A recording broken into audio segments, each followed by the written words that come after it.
Interviews நிறைய விஷயங்கள் என்னால் அதில் சொல்ல முடியல. ஏன்னா நம்ம வ்ளாகில் சொல்கிறது வேறு, இன்டர்வியூஸ்லாம் அவங்க கேட்குற கேள்விக்கு தான் நம்மளால் பதில் சொல்ல முடியும். ஸோ சீக்கிரமாகவே நம்ம வ்ளாகில் அடுத்தடுத்து இப்போ என்ன சொல்ல போகிறேன் அப்படின்றத நான் அவ்வளோ எதிர்பார்க்குறீங்க.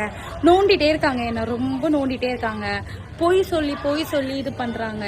ஸோ நான் ஒரே ஒரு சிம்பிளாக ஒரே ஒரு கொஸ்டின் மட்டும் கேட்குறேன் மக்களே. இப்போ நான் ஒரு ரிலேஷன்ஷிப்பில் இருக்கேன்னு சும்மா ஒரு பேச்சுக்கு வச்சுக்கோங்களேன். இப்போ நான் இருக்கிறதாண்டா எனக்கு இப்போ ரூட் கிளியர் தானே, நாம் வேணும்னு இது பண்ண மாட்டேன்ல.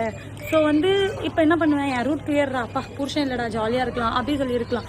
பட் ஏன் அது புரிய மாட்டேங்குது. இன்ன வரைக்கும் நான் யார்கிட்டையும் போகல, எதுவுமே இல்லை. அதோ டியூட்டி முடிச்சுட்டு இதோ வீட்டில் தான் இருக்கேன்.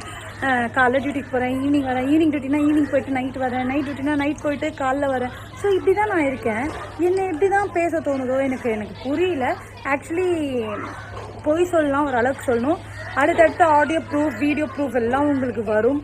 யார் யார் இந்த நம்பிக்கை துரோகி நாய்ங்க இருக்குல்ல, அந்த நாய்ங்களை பற்றியும் நான் சொல்கிறேன். இப்போயும் சொல்லுவேன், யாரோ ஒருத்தர் நாங்கள் வாழலை.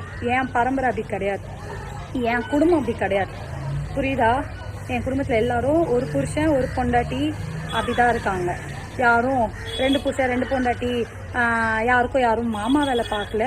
ஸோ அடுத்தடுத்து யார் யாருக்கு எத்தனை புருஷன்றதை